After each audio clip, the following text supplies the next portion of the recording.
cursos alfa antes de, bueno, después de la predicación y también antes de esta predicación. Sabéis que tenemos dos celebraciones, una a las 10 de la mañana y otra a las 12:30. Entonces a Daimel, pues, o al predicador que tenemos cada día, pues le toca predicar dos veces, ¿eh? Aquí le estrujamos, le sacamos lo que podemos. Entonces Daimel hoy ha compartido y va a seguir compartiendo sobre la predicación, sobre la muerte y sobre la resurrección de Jesús en este día. Vamos a dar gracias al Señor, vamos a pedir que el Señor le siga usando. Señor, gracias. Gracias porque llegamos ahora a este tiempo donde queremos escuchar tu palabra. Te pedimos, Señor, que tú guíes a Daimel, que tú pongas paz, que pongas, Señor, sosiego en su corazón y que tú sigas usándole para traer esa palabra tuya que va a traer fruto y fruto en abundancia. Por lo tanto, Señor, también te pedimos que tú puedas usar nuestras vidas y que nosotros podamos ser esa tierra fértil que es, pues eso, sembrada por ti, por tu Espíritu, para que traiga un fruto a toda nuestra vida y a aquellos que nos rodean. Glorifícate, Señor, usa a Daimel. En Jesús, amén. Amén.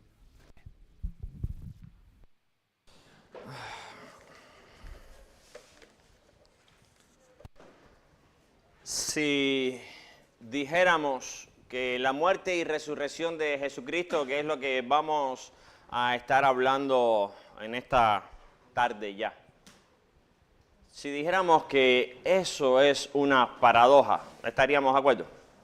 O sea, es paradójico la muerte y resurrección de Jesucristo, entendiendo que una paradoja es algo que parece contradictorio y diferente, pero que en sí mismo es una verdad profunda. Entonces, pudiéramos decir que la muerte y resurrección de Jesucristo es una paradoja. ¿Sí o no? ¿Qué creen? No hagan como el cuento. Unos dicen que sí, otros dicen que no, pero se está investigando científicamente. Yo sé que a veces crea duda la muerte y resurrección de Jesucristo. Yo creo que probablemente parte de asuntos de definición.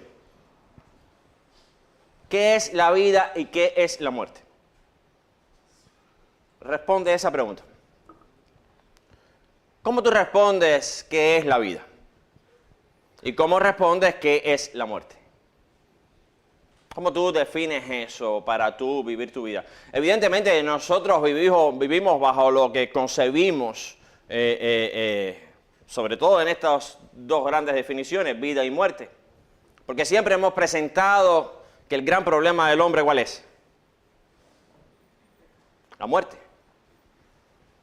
¿O no has escuchado la frase que dice, todo tiene solución, menos la muerte? Bueno, una frase sí, mundial. Pero, ¿qué dijo Cristo al respecto? ¿Cómo Cristo define entonces la vida y la muerte? Porque si nosotros decimos que somos de Jesucristo, nosotros tenemos que definir la vida y la muerte, no como humanamente la podamos aprender, como conceptos que hemos heredado culturales, sociales, incluso familiares. No de esa manera, sino cómo la definimos desde la perspectiva de cómo Cristo ve la vida y la muerte. Porque como Cristo ve la vida y la muerte es lo que realmente es la vida y la muerte.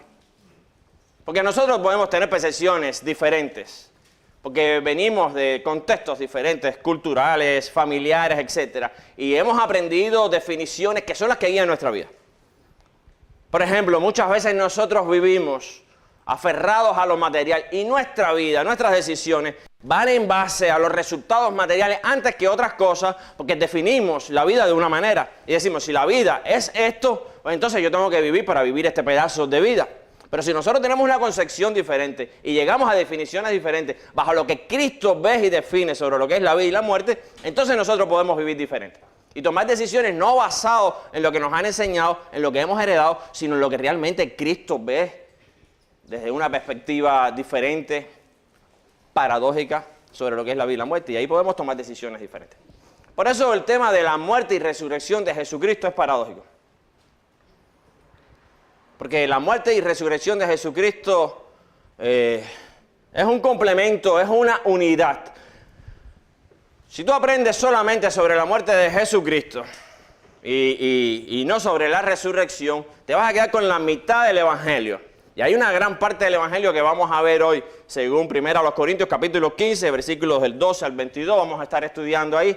Y vamos a ver cómo Dios define todos estos conceptos para precisamente que el Hijo de Dios, el redimido, el cristiano, los que han creído en Jesucristo, vivan, sientan, se conduzcan, se enfoquen, se proyecten como Cristo dice que debemos proyectarnos y no como humanamente podamos aprender. Muchas veces los errores nuestros como familias, como personas, en nuestros matrimonios, en nuestra familia, en nuestros trabajos, todos esos errores muchas veces están decididos por una influencia de definiciones diferentes, contradictorias, que no son las que realmente Dios ha dicho. Por eso vamos a hablar sobre eso. ¿Qué es la vida y qué es la muerte? Bueno, yo te voy a responder muy rápido. La muerte es el resultado del pecado. Eso es una muy buena definición. No es la que digo yo, es la que da la palabra de Dios. Y la vida es la gracia de Dios. Sencillo. Así que cuando tú digas, ¿qué cosa es la muerte? La muerte es un resultado del pecado.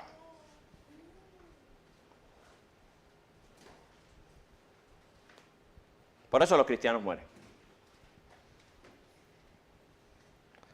Yo comentaba como testimonio en la primera celebración y decía, hoy que es Día de las Madres, ¿no? Evidentemente me acordaba de mi mamá. Mi mamá falleció hace 3 años. Estuvimos, mi hermano y yo, bueno, por supuesto, nuestras esposas también, cuidándole. Estuvo un mes muy grave, un estado crítico, donde su cuerpo se fue deteriorando rápidamente. Pulmones y riñones dejaron de funcionar y su organismo, su cuerpo colapsó. Y ahí mientras las cuidábamos diariamente vimos cómo se iba hinchando, ¿no? En toda la piel llagas fueron reventando porque los riñones al no funcionar, la manera en que el cuerpo consiguió drenar los líquidos era a través de la piel. Y aquello fue difícil. Y evidentemente todos los que hemos perdido seres queridos nos hemos visto delante de la muerte. Y decimos, bueno, ¿y ahora qué? ¿Qué pasó con ella? ¿Qué sucederá con ella? Aquí es importante aclarar algo, mis hermanos. Lo urgente del Evangelio de Jesucristo es precisamente esto. Te redefine totalmente los conceptos de vida y muerte y uno se ve en una necesidad urgente de compartir el Evangelio porque las personas alrededor nuestro necesitan redefinir esos conceptos en su vida. No porque sean conceptos, sino porque son prácticas de vida, porque es lo que Jesucristo va a hacer en la vida de una persona. Vamos a explicar esto bíblicamente a continuación. Vamos a detallarlo. Vamos a ir a 1 Corintios capítulo 15, versículo 12. Que por cierto, versículo 1, para entrar en contexto solamente lo leo. Dice así: además os declaro, hermanos, el evangelio que os he predicado, el cual también recibisteis, en el cual también perseveráis. Dice Pablo, bien, como yo les he compartido el verdadero evangelio, el evangelio completo, a partir de ahora les voy a comentar sobre un elemento que es el corazón del evangelio. Si yo te preguntara, ¿cuál es el corazón del evangelio? Usualmente, humanamente, ¿qué tenemos la tendencia a pensar? La muerte de Jesucristo. El corazón del evangelio es el sacrificio de Cristo. Pero dice la Biblia que ese no es el corazón del evangelio. Dice que la muerte de Jesucristo, el sacrificio de Jesucristo es incompleto porque no se puede separar, es un mismo hecho, muerte y resurrección. Y lo que dice la Biblia es, nuestra vida se define, nuestra muerte se define bajo la muerte y resurrección de Jesucristo. Es todo un paquete, es una sola cosa. Y no podemos pensar en muerte y sacrificio de Cristo sin pensar en resurrección. Cuando veíamos el video de Alfa decía, y ponía el ejemplo de Maximiliano, un sacerdote que murió por otras personas. Pero tú puedes tener en la historia de la humanidad, muchos han muerto en favor de otras personas y han sido sacrificados. Y han sido sacrificios dolorosos lo que la persona ha pasado. ¿Jesucristo es el único que ha muerto por otra persona? No, no es el único, mi hermano. Otros lo han muerto. Lo que pasa es que no han muerto como un cordero santo inmolado, evidentemente. Pero lo que hace más distintivo la muerte y sacrificio de Jesucristo es la resurrección. Todos los demás han muerto y ahí están. El único que ha resucitado es Jesucristo. ¿Y por qué Jesucristo resucitó? ¿Por qué morir y resucitar? ¿Qué objetivo tiene eso? Bueno, precisamente lo que Dios dice es, vamos a redefinir para los hijos, todas aquellas personas que aceptan a Jesucristo en fe y arrepentimiento, vamos a redefinir lo que es la vida y la muerte. Y entonces que vivan bajo una concepción diferente en su propia vida, en la vida diaria, bajo la concepción de lo que yo he estimado y declarado sobre lo que es la vida y la muerte. Así que, primero a los Corintios 15, versículo 12, dice Pablo, pero si se predica de Cristo que resucitó de los muertos, ¿cómo dicen algunos entre vosotros que no hay resurrección de muertos? Lo primero que Pablo hace es replantearse la pregunta. Y dice, bueno, si hay alguno de ustedes que dice que Jesucristo resucitó, no es posible, es totalmente contrario, que no creas que hay resurrección de los muertos. O sea, ¿a qué se refiere Pablo? Recordemos Hechos capítulo 1, versículos del 8 al 11. Ustedes recuerdan cómo Jesucristo, después que resucitó, se le apareció muchas veces a los discípulos. Ustedes recuerdan cómo Jesucristo ascendió y se fue al cielo a esperar, a buscar entonces después en su momento a su iglesia. ¿Cómo Jesucristo se fue? Hechos capítulo 1, versículos 8 y 9, narra la historia, cómo Jesucristo delante de muchos testigos, se estima que habían 500 personas al menos como testigos ahí, dice que Jesucristo en carne, en cuerpo, que ya lo habían tocado por cierto, no era una, ¿cómo se llaman las imágenes estas modernas? Un holograma, no era un holograma, y lo habían tocado, por eso cuando Jesucristo se le aparece a Tomás le dice, ¿tú no lo crees? Tócalo, que eso es carne. Eso no es un espíritu que tú estás viendo una visión. Eso es carne, tócalo. Así que Jesucristo estaba en carne. Cuando Jesucristo asciende, ¿por qué asciende en carne? Así mismo en carne asciende, en cuerpo, corpóreo. ¿Por qué? Y se va adelante, dice que una nube lo cubrió. ¿Por qué Jesucristo se despide de su iglesia en carne de esa manera? En carne estamos hablando corporalmente. ¿Por qué? Porque Jesucristo dice, si yo resucité, ustedes van a resucitar. Y todos juntos, toda la iglesia de Jesucristo va a estar corpóreamente en carne delante de la presencia de Dios viviendo el reino de los cielos. Wow. Cuando tú tienes el concepto bíblico de lo que es la muerte y lo que es la vida, tus decisiones tienen que cambiar en la práctica diaria. Y vamos a verlo a continuación de lo que dice acá, primero los Corintios 15, pero tienen que cambiar. Estar en la presencia de Dios en cuerpo. Mi mamá va a estar en la presencia de Dios en cuerpo, pero no con las llagas de aquella piel reventada, hinchada totalmente, en todo su cuerpo le pasó. No así. Ella va a estar glorificada, como comparte acá primero los Corintios capítulo 15. Dice que va a ser glorificada. O sea, yo voy a conocer a mi mamá, ella va a tener la misma forma corporal que tuvo, porque a Jesucristo lo vamos a conocer tal y como se fue. Porque cuando Jesucristo asciende, hay unos ángeles que se aparecen a los que estaban ahí y le dicen, ven acá, despierta. ¿Qué tú miras?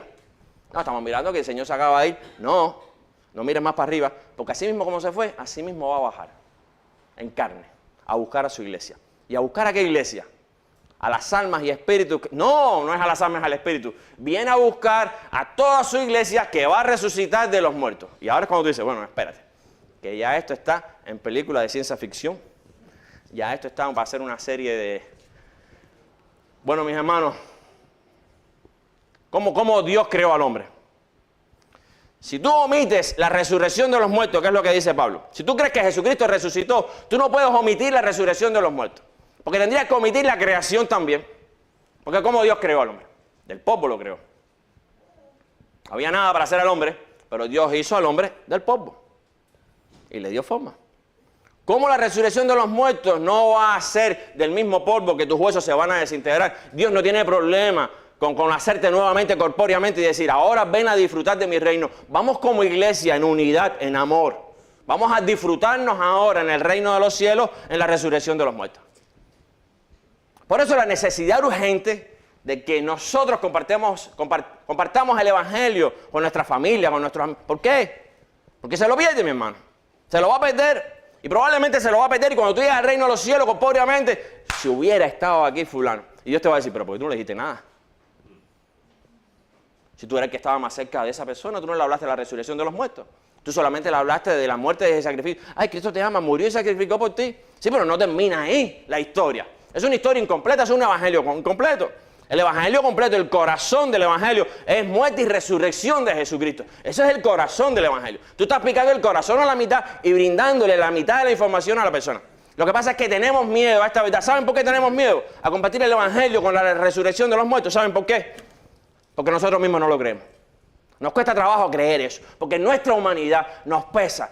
¿Cómo es eso? ¿Cómo una persona, después que se ha podrido, después que se ha desintegrado? Yo he estado en exhumaciones.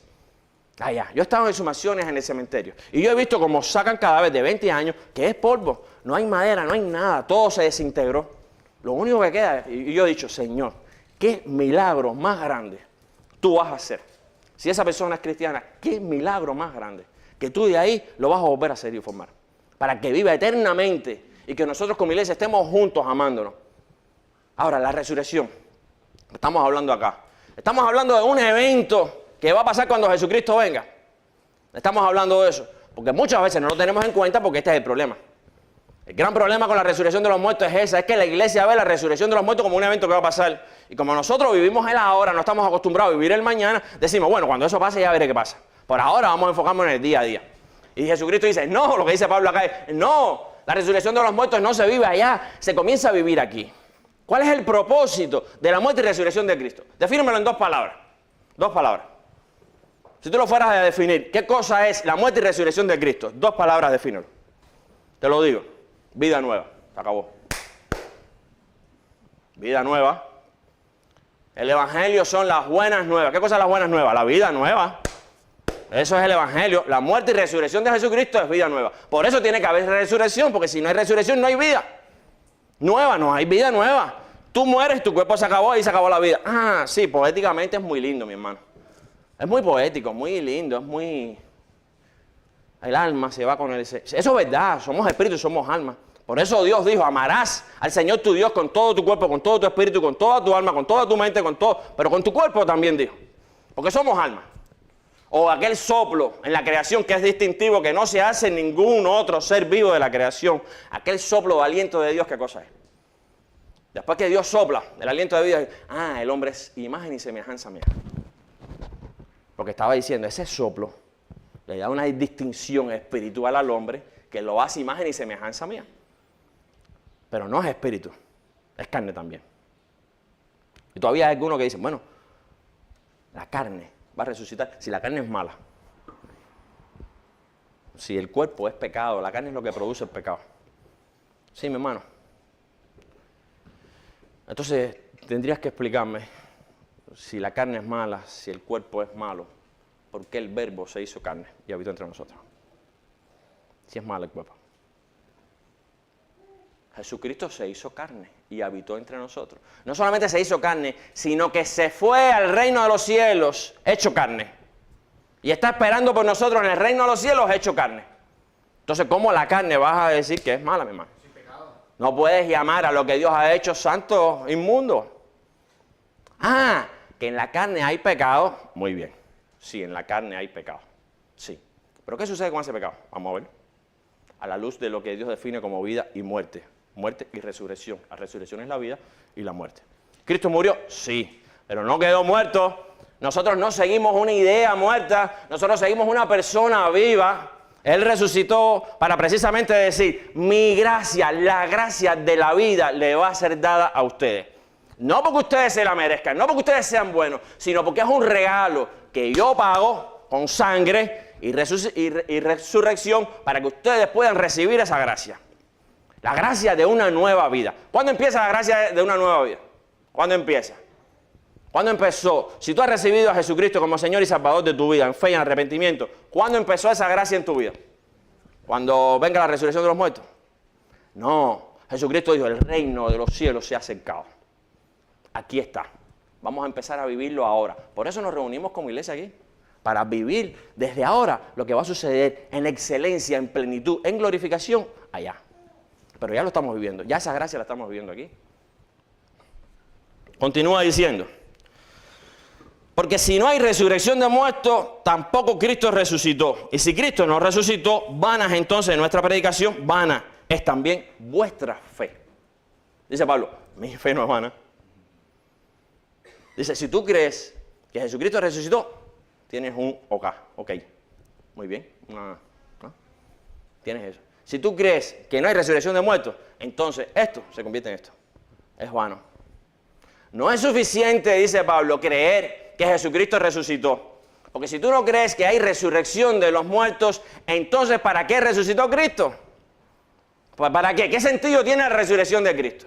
La resurrección de Cristo tiene el sentido, el propósito de decirte, tú tienes vida nueva, incluso corpórea, hay resurrección de los muertos. Si tú no crees que tú vas a resucitar, entonces estás creyendo a media la resurrección de Cristo. Porque la resurrección de Cristo, lo que dice Pablo es que es total, es cierta en ti, en tu fe, cuando tú crees en la resurrección de los muertos también. Pablo los une, los solapa, dice, son dos, es una sola cosa. No puedes dividirlo. Tú no puedes creer que Jesucristo resucitó sin creer que hay resurrección de los muertos. Dice, vana es la fe. No dice que la fe es por gusto, no dice que no tiene salvación, no dice eso. Nadie que no cree en la resurrección de los muertos pierde la salvación, no está diciendo eso. Lo que está diciendo es que es vacía, que te falta propósito, que tú vas a vivir una vida con vacío, a mitad. No eres un recipiente lleno en la vida práctica de las decisiones que estás tomando. Porque todas las decisiones se basan en ahora. Cuando yo muera, mis huesos van para él. Por eso Pablo pregunta aquí mismo en 1 Corintios, ¿dónde está, oh muerte, tu aguijón? ¿Dónde está, oh sepulcro, tu victoria? Dice Pablo, ¿dónde está? No, la muerte no tiene victoria sobre nosotros. La muerte no tiene aguijón. La gracia de la vida nueva que Cristo nos da, eso es lo que es la victoria. Cristo muere y resucita y dice, yo les doy la gracia de la vida. ¿Qué cosa es la vida? Entonces, la gracia de Dios, mi hermano, para ti. Es gracia. ¿Tú lo mereces? No. ¿Tú tenías que pagarlo? Sí. ¿Tú tienes que pagar por tu pecado? Sí, hay que pagar por tus pecados. Pero Cristo dijo, no voy a permitir eso. Te quiero para la eternidad conmigo. Tú no vas a pagar por tus pecados, porque si tú pagas por tu pecado, tú no te levantas del sepulcro. Y la muerte tiene victoria sobre ti. Pero no voy a permitir eso.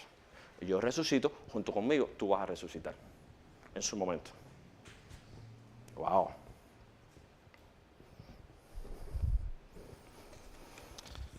Continúa, versículo 15 diciendo, fíjense, versículo 14 menciona dos consecuencias negativas de no creer en la resurrección de Cristo y la resurrección de los muertos. Entonces, vana es entonces nuestra predicación, vana es también la fe. Dice, estás predicando por gusto, porque le estás predicando a una persona que le estás enseñando que se va a morir y se va a quedar ahí en ese sepulcro. Eso es una esperanza a media.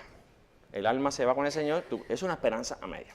Dice, la esperanza completa está en que tú vas a estar en presencia con tus seres queridos, tú vas a estar con tu iglesia querida, tú vas a estar en la eternidad, en el reino del Señor, en aquella morada celestial.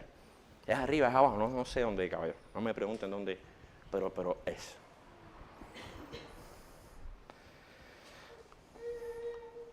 Dice, tercera consecuencia, y somos hallados falsos testigos de Dios, si no crees esto.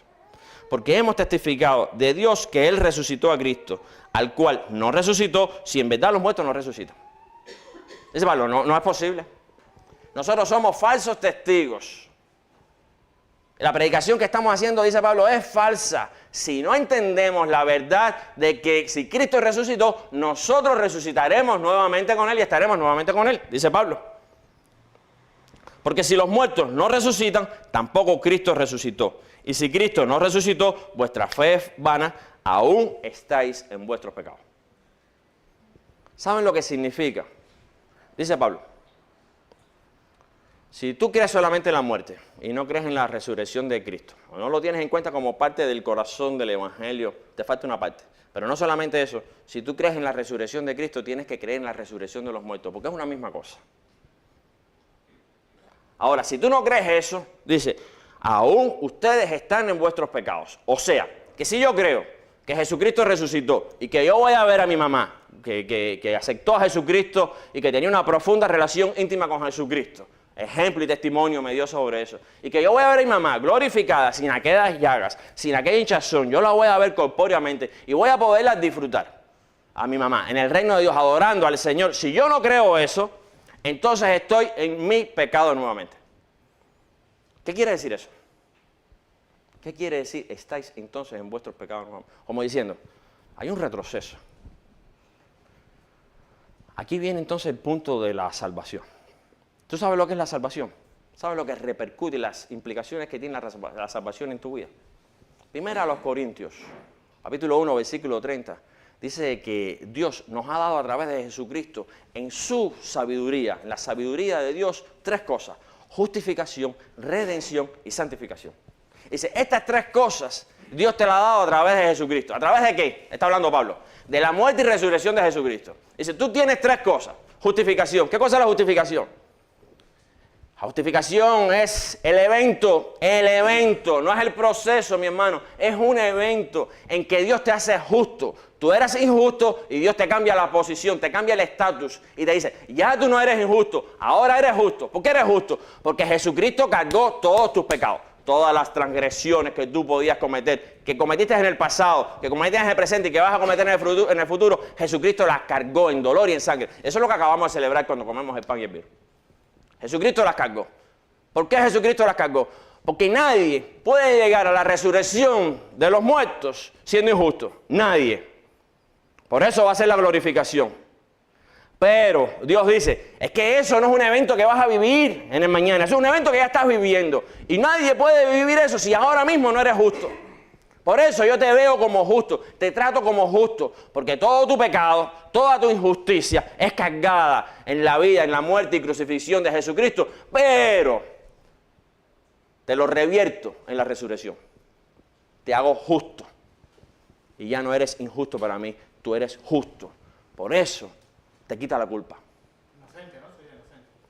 Sí, mi hermano, eres inocente. Exactamente. Es un indulto de inocencia. Muy bien dicho. La justificación es un indulto en que tú pasas de culpable a inocente. Eres inocente.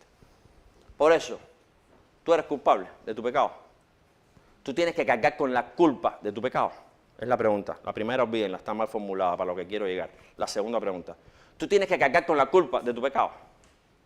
No, eso es pecado.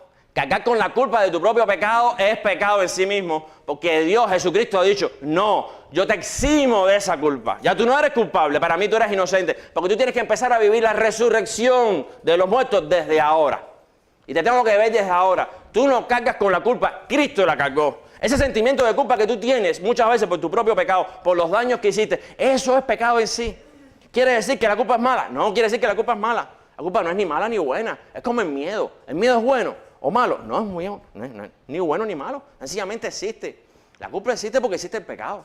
¿Y tú sentirte culpable es malo? No, sentirte culpable está bien para dar paso a otro proceso que ofrece la salvación, que es la santificación. Entonces, ok, yo soy culpable, me siento mal, no puedo seguir en culpa porque Cristo me quitó la culpa y me ve como justo. Entonces, en la santificación, yo entonces me veo como culpable y digo, Señor, perdóname, porque para vivir en este mundo necesito transformación. Porque mi pecado, como decía el salmista, va siempre delante de mí. Entonces ahí la culpa la uso para transformación, pero no para salvación, para la eternidad delante de Dios. Yo no soy culpable, soy inocente. Eso es lo que es la justificación. Ser justificado por la sangre, ese es el valor que tiene la salvación. A veces decimos, no, sencillamente es que mi alma va a ser salva. No, eso es una parte, eso está bien, pero es una parte de la salvación. Y la santificación es eso. Dice Pablo, cuando le escribe la carta a los Corintios, a los santos que están en Corintios, le escribe la carta a los romanos, a los santos que están en Roma. Ven acá, Pablo. ¿Quién de aquí es santo? ¿Cómo tú vas a decir que nosotros somos santos? Dice Pablo, sí, ustedes son santos, no porque ustedes sean buenos, sino porque la sangre, la muerte y resurrección de Jesucristo los hace santos a ustedes.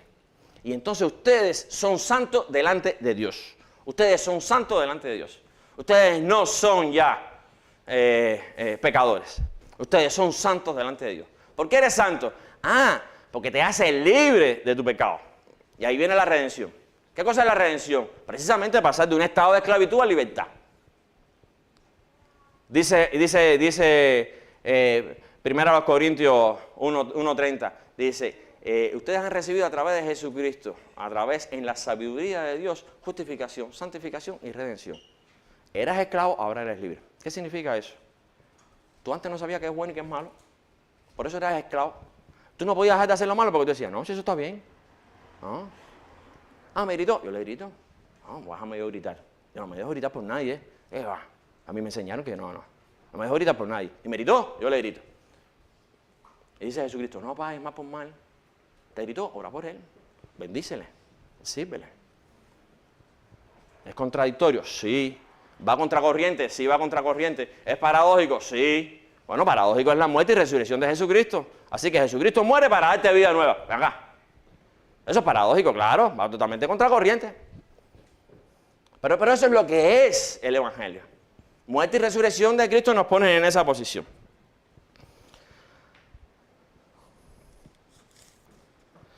Versículos 18 al 22 dice, entonces también los que durmieron en Cristo perecieron. Esto es una consecuencia de no creerlo, no es una afirmación. Te está hablando de otra consecuencia. Si tú no crees que Jesucristo resucitó y que hay resurrección de muertos, entonces todas aquellas personas, familiares, amigos, iglesia, que han muerto, durmieron. Y ahí están, y ahí se van a quedar durmiendo. Esa gente dice, no, eso no puede ser así. Es lo que dice Pablo. Si en esta vida solamente esperamos en Cristo, somos los más dignos de conmiseración, de lástima de todos los hombres. Dice, tu fe en Jesucristo, en la muerte de Jesucristo y resurrección, sin creer en la resurrección de los muertos, te hace la persona más triste de este mundo. Más triste que el que no cree.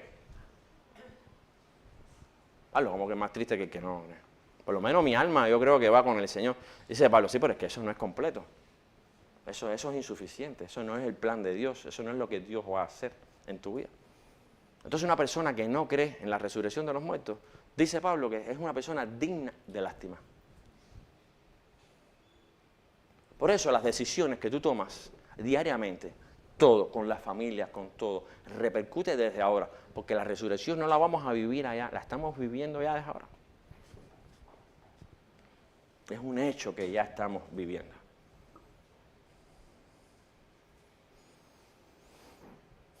Versículo 20 sigue, mas ahora Cristo ha resucitado de los muertos, primicia de los que durmieron es hecho. O sea, Cristo es el primero en resucitar de todos los que en Cristo duermen, o sea, han muerto. Él es el primero, corpóreamente, en estar en cuerpo. Primicias. ¿Cristo fue el primero en resucitar? Los que estuvieron en la primera celebración nos respondan. ¿Cristo fue el primero en resucitar? No, mi hermano. En el Antiguo Testamento, Eliseo resucitó a la sirvienta, a una niña de la criada, del hijo de la criada. Elías también resucitó. Lázaro, la hija de Jairo. Hay otros casos. Y después que resucita Cristo. Entonces, ¿por qué Jesucristo es el primero en la resurrección de los muertos? ¿Por qué? Dice la Biblia que Jesucristo es el primero. Porque no se refiere, todas esas personas resucitaron para volver a morir. Y cuando mueren, el espíritu está con el Señor, pero su cuerpo se va a podrir ahí, se va a desintegrar hasta que ocurra la resurrección de los muertos y todos los que duermen en Cristo, eso es clave, no lo pierdas de vista, en Cristo, si no murió en Cristo. Por eso es urgente compartir el Evangelio. Por eso es urgente las comunidades misionales. Por eso es urgente que nos unamos como cuerpo para poder compartir el Evangelio a todas aquellas. Como si tú tienes un miembro en tu familia que no es cristiano. Mi hermano, yo te animo. Tú tienes que abrir una comunidad misional porque el Evangelio tiene que llegar a esa vida. Y si tú abres una comunidad misional, tu iglesia se va a reunir ahí y va a brindar a Cristo. ¿Entiendes? Estás en la responsabilidad, en la alta responsabilidad de hacerlo. Porque le estás quitando la posibilidad de que esa persona tenga la resurrección de los muertos y verla y disfrutarla corpóreamente en el reino de los cielos. Le estás quitando la posibilidad. ¿Por qué Cristo no viene? Ya. ¿Por qué Cristo no viene? Hay un solo motivo por el cual Cristo no viene todavía. ¿Cuál es? Porque la iglesia no ha compartido el Evangelio a toda la criatura. Mientras la iglesia no comparte el Evangelio a todas las criaturas y todas las criaturas sepan que hay resurrección de los muertos porque Cristo resucitó, la muerte y resurrección de Cristo nos da resurrección, vida corpórea delante de Él, dice Jesucristo, todavía no puedo ir para efectuar ese evento, todavía. La iglesia tiene que ofrecer y trabajar en eso. Termina diciendo, por cuanto la muerte entró por un hombre, también por un hombre la resurrección de los muertos. Porque así como en Adán todos mueren, también en Cristo todos serán vivificados. Todos serán corpóreamente resucitados. Es lo que dice Pablo.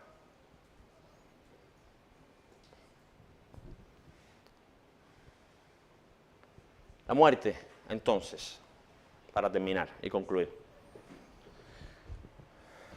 ¿Qué es la muerte? El resultado del pecado. ¿Los cristianos mueren? Sí. ¿Por qué? Porque el pecado tiene como resultado la muerte. Pero Cristo dio una solución y dijo, no es definitivo. Por eso a los muertos en Cristo, ¿cómo los llama Dios? Los que duermen. Porque despertarán. Están durmiendo. Los cuerpos, el alma y el espíritu están con el Señor. Pero en cuerpo, están durmiendo, van a despertar. Esa es la gracia de la vida de Cristo.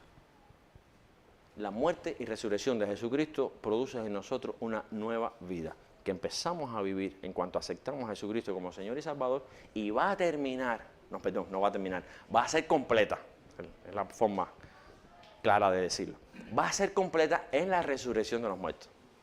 Ahí va a ser completa. Ahí seguimos eternamente disfrutándonos como iglesia, disfrutándonos como familia en la presencia de Dios. Por eso cuando Apocalipsis describe esos grandes eventos de adoración, esos grandes eventos de unidad en la iglesia, esa gran alegría, ese gran gozo, cuando la Biblia describe todo eso, cuando Apocalipsis describe todo eso, te está diciendo, eso no es para que tú te prepares a vivirlo allá. No, eso es para que tú empieces a vivirlo ahora. Ahora podemos, en niveles diferentes. Porque el pecado va delante de nosotros, sí, va delante de nosotros. Pero la gracia de Cristo nos hace vivir en libertad, vivir como santos y vivir como justos desde ahora hasta la eternidad. Vamos a orar. Padre, nosotros agradecemos profundamente desde nuestro corazón ese acto de sacrificio, esa muerte horrorosa, ese sufrir, ese dolor que desde el huerto de Getsemaní tú estabas ya padeciendo. Que nuestras vidas glorifiquen ese acto por la gracia que nos brindas de una nueva vida eterna, corpórea, en que vamos a poder disfrutarnos mutuamente, Señor, en tu presencia. Sabemos que insuficientes somos pecadores, pero tu sacrificio, tu muerte y tu resurrección nos ubican en una posición superior. Ayúdanos a no ser como otros nos ven, ni siquiera, Padre, como nosotros mismos podemos llegar a vernos. Ayúdanos a vernos, a ser, a vivir como tú nos ves, en un estado de resurrección, desde ahora hasta la eternidad. En el nombre de Jesús, amén.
Descansaré en tu poder.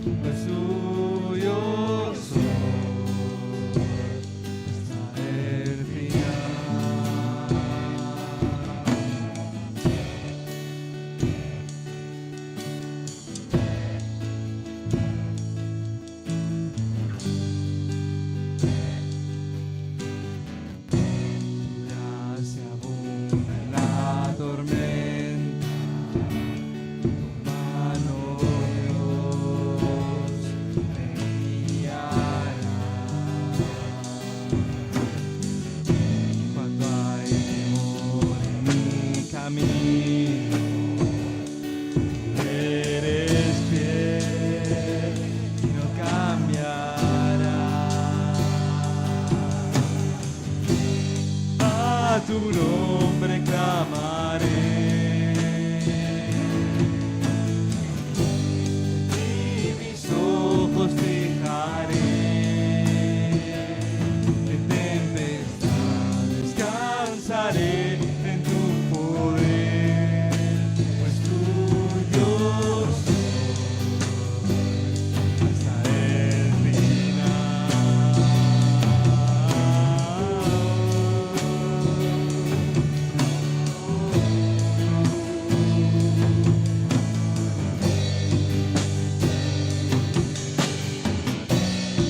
Tu espíritu me guíe sin frontera, más allá de las barreras, a donde tú me llames. Tú me llevas más allá de lo soñado, donde puedo estar confiado al estar en tu presencia. Tu espíritu me guíe sin fronteras, más allá de las barreras, a donde tú me llames. Tú me llevas más allá de lo soñado, donde puedo estar confiado al estar en tu presencia. A tu nombre clamaré. En ti mis ojos fijaré. En tempestad descansaré en tu poder, pues tuyo soy hasta el